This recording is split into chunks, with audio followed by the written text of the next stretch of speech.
Hey guys, in this video I'm going to talk to you about something really important that unfortunately many people don't think about, namely defining a compelling vision, your goals, but also booking your first speech and setting up some type of deadline, okay? That's really important. Okay, so I want to ask you a question.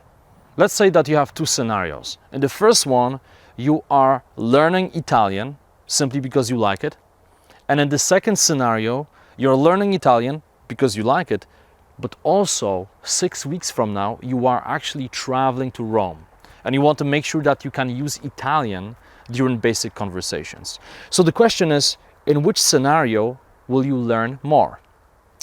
Well, the answer is actually very simple, right? Having that goal in mind, going to Italy and having that ability to converse with people in Italian is so exciting that even if you have one of those bad days when you wake up in the morning and you don't feel like doing anything, you will still push yourself to practice Italian because you have that compelling goal.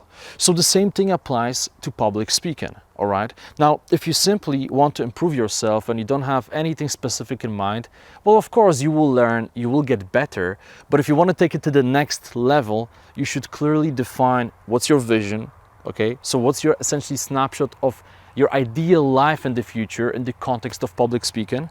You should define your goals, and also you should book your first speech and have a very specific deadline. So vision is very important because once again, if you make it exciting, if you make it compelling, then it's going to push you to the next level. And besides, it's kind of like being on a yacht without a sail if you don't have a vision. The wind can be very strong, but you won't get anywhere, right? You don't have a sail. So if you really want to accomplish something in life, you need to have some type of goal, you need to have a plan of action, you need to have that vision that you are trying to get to. Otherwise, you may end up sleepwalking through life. So when you have that vision, based on your vision, you should define your goals. So where do you want to be with your public speaking 1 year from now?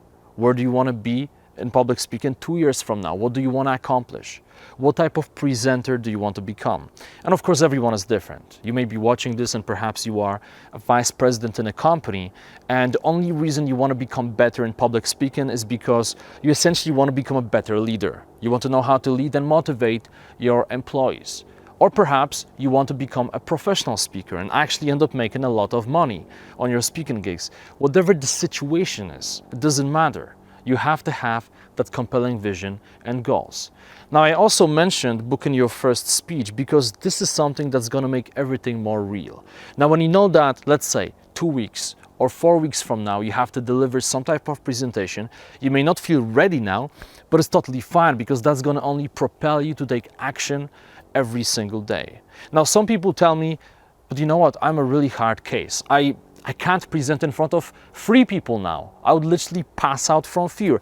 How can I possibly commit myself and book something a few weeks in advance? I won't be able to do it.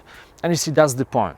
You gotta face your fears, you gotta push your comfort zone and trust that you will learn how to do it. So you book something in advance, right? You commit to that speech and you know that you have to make it happen. And it may be very stressful, but what matters is results, and you will create results because now you can back off, all right?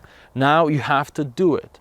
And I'm using the same principle in my life. All right, so I remember back in the day when I was still afraid of presenting, I would simply book speeches in advance without overthinking. Because the problem is that when you start overthinking, can I really make it happen?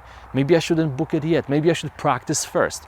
When you start overthinking, that's when you start coming up with all of those excuses for why you shouldn't be doing it. So sometimes it's better to literally switch off your mind and just say yes to opportunities, or simply organize something yourself.